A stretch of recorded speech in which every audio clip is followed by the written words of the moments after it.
नाही, संजय राऊत काय म्हणतो त्याची मला चिंता नाही आहे. शेवटी काय एवढ्या मोठ्या विधानसभेत त्या जनतेने त्यांना झटका दिलेला आहे. तर मी तर चिंता करत नाही. ते फार लक्ष देऊ नका शिरोकडे.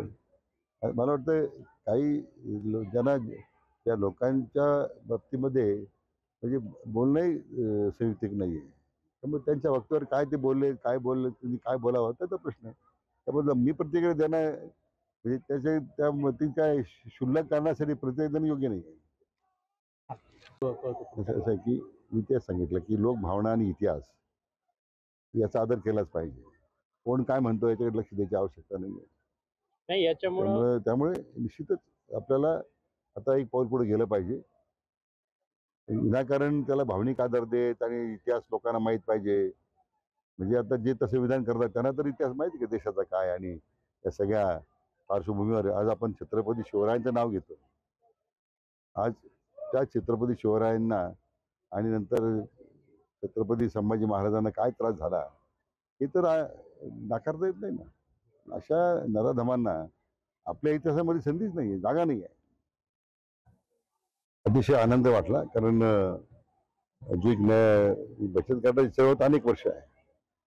परंतु आपले लाडके प्रधानमंत्री आदरणीय नरेंद्र मोदी साहेबांच्या पुढाकाराने आता जी लखपती दिदी, ड्रोन दिदी किंवा जे झिरो बॅलन्सवर खातं ऑपरेशन करण्याची परवानगी दिली, त्यामुळे सगळ्या महिला आमच्या भगिनी मुख्य प्रवाहामध्ये आता आलेल्या आहेत. आणि आपल्या राज्याचे लोकप्रिय मुख्यमंत्री माननीय देवेंद्रजी यांनी उमेद हा जो काही नवीन बचत गटाला भरायला दिलेली आहे, त्या उमेदच्या माध्यमातून प्रत्येक जिल्ह्यामध्ये अशा प्रकारचे मॉल उभे करून ऑनलाईन मार्केटिंगची त्यामध्ये काही सुविधा उपलब्ध करून जे प्रयत्न सुरू आहेत सरकारचे, ते मला या सगळ्या स्टॉलमधून प्रत्यक्ष ते कार्यान्वित झाले दिसत आहेत. अतिशय मनाला समाधान वाटलं. या सरकारच्या माध्यमातून महिला सशक्तीकरणाचा कुठेतरी पाऊल उचललं जात आहे. आता एक उमेदची संकल्पना आहे. आम्ही त्या दृष्टीने आता प्रत्येक जिल्ह्यात आम्ही आपल्या नगरला पुण्यश्लोक अहिल्यादेवींच्या नावाने एक मोठा मॉल उभा करतो. तो निर्णय केला, आपण जाहीर केलाय. आणि माझा प्रयत्न मी आता सीओने सांगितलं की प्रत्येक तालुक्यात आता मॉल उभे करा. सगळ्याच महिलांना इकडे ह्या नगर शहरातून शक्य होणार नाही. प्रत्येक तालुक्यात मॉल उभा करू. जिल्हा नियोजन मंडळातून ह्या नाविन्यपूर्ण इथून त्याला निधी द्यायचा आम्ही कार्यवाही करू.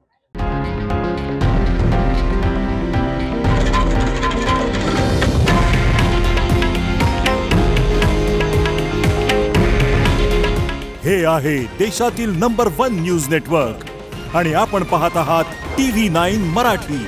काळजी तुमची, हित महाराष्ट्राचं.